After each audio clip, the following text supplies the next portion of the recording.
Bienvenue à la 3e édition du concours de plaidoirie dans cette belle salle, la salle des fêtes de la mairie du 11e arrondissement. Alors voilà, c'est la 3e édition du concours. Nous avions fait une première édition en 2022 dans la salle assez grandiose des Invalides. Puis nous avions également fait une 2e édition en 2024. Et désormais, voilà, nous revoilà encore une fois en 2025. Donc c'est un plaisir de vous avoir avec nous, surtout pour les personnes qui nous suivent depuis déjà 3 ans.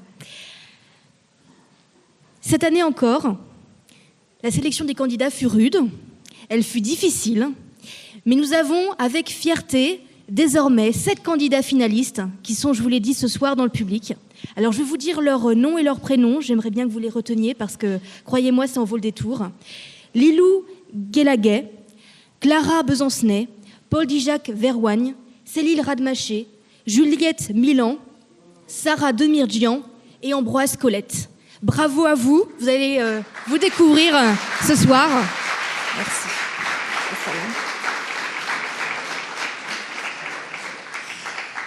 Si nous sommes réunis ce soir, c'est évidemment pour écouter et vivre les plaidoiries de jeunes animalistes engagés et proactifs pour leur vision du monde et leurs propositions politiques, mais c'est également pour mettre à l'honneur des défenseurs infatigables de la cause animale, que ce soit par l'art, par le droit, la recherche en politique ou encore par les actions de terrain. Et donc, parmi nos jurés, parce que c'est évidemment d'eux dont je parle, figurent des personnages publics du combat pour la cause animale.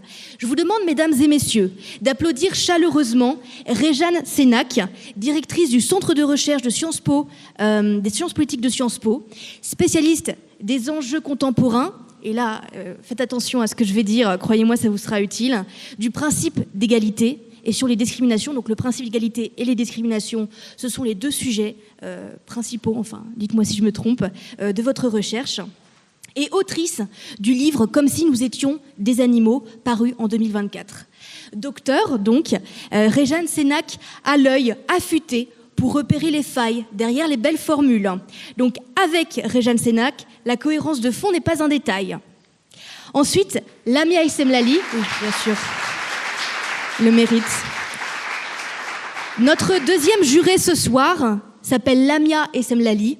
Elle n'est plus à présenter, présente de Sea Shepherd France et le soutien inconditionnel de capitaine Paul Watson qui a été, je pense que vous le savez tous, injustement incarcéré en Groenland pendant plusieurs mois pour avoir protégé les baleines et bien heureusement il a été relâché il y a quelques semaines. Merci infiniment d'être avec nous ce soir.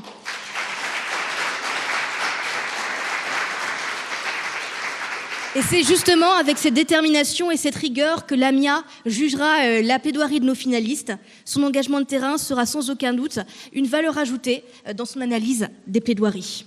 Ensuite, nous avons en 3e juré Rest Turner, un artiste-rappeur, membre du groupe antispéciste B12 et, écoutez bien, champion du monde de rap improvisation, sans aucun doute.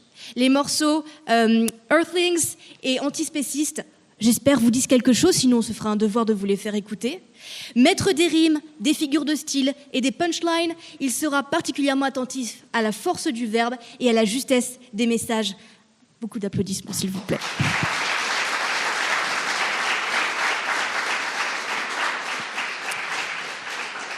Et enfin, Nanté Soug, lauréate de la précédente édition, où sa plaidoirie contre les atteintes sexuelles faites aux animaux avait particulièrement marqué les esprits.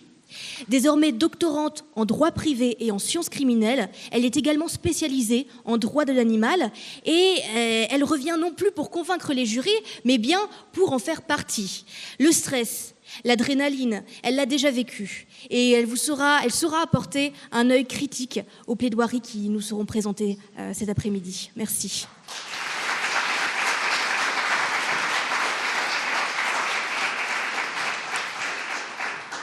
Mesdames et messieurs, ces jurés écouteront et jugeront les plaidoiries des candidats sur le fond, sur la forme, sur l'originalité de leur sujet, sur leur éloquence, leur maintien, leur rythme, la clarté de leurs propos, la richesse de leurs textes. Bref, votre tâche est d'importance.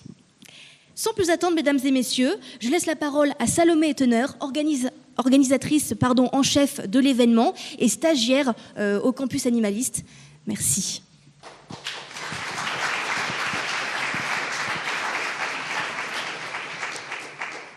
Bonjour à toutes et à tous, et un immense merci d'être là aujourd'hui avec nous.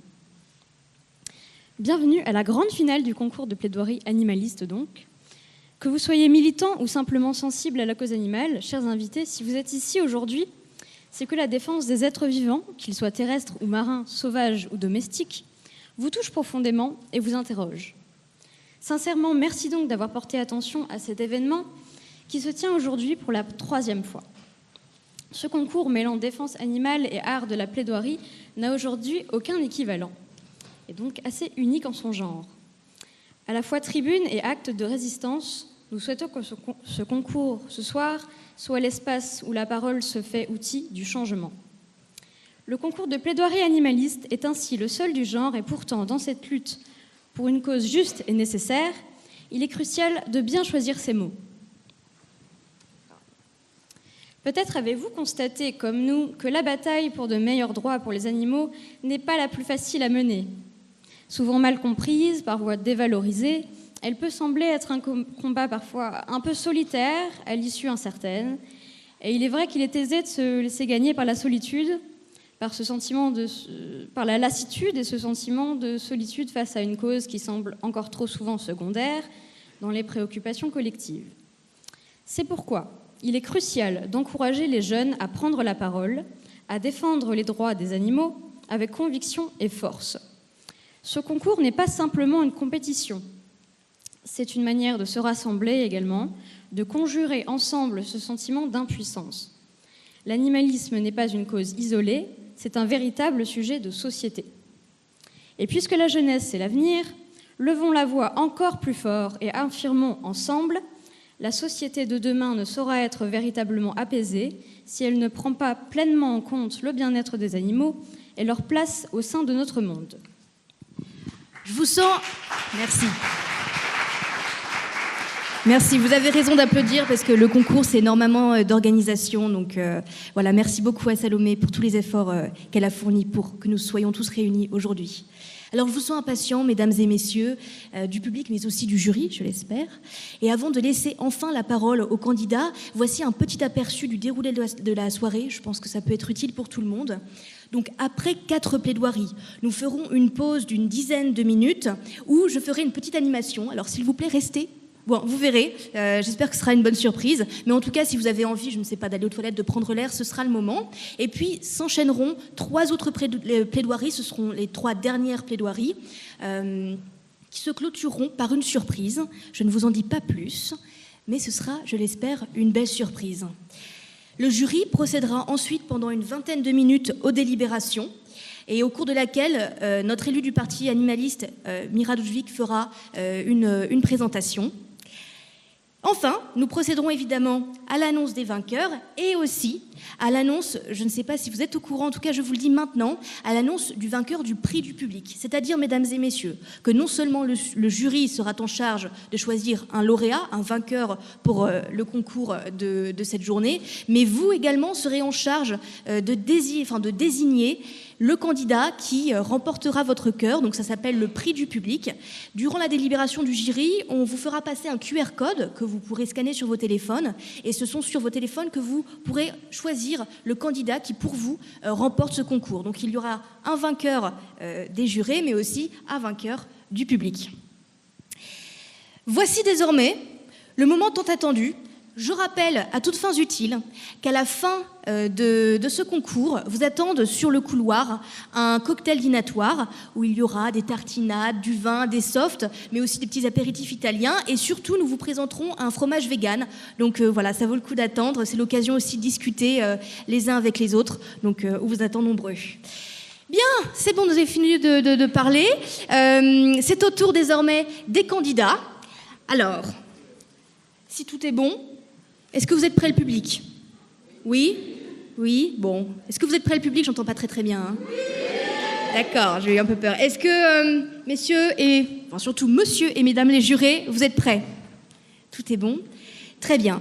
Alors, pour la première plaidoirie, je vous demande, s'il vous plaît, d'accueillir Lilou Guélaguet, élève avocate au barreau de Paris. Lilou, je vous en prie, vous pouvez venir sur la scène.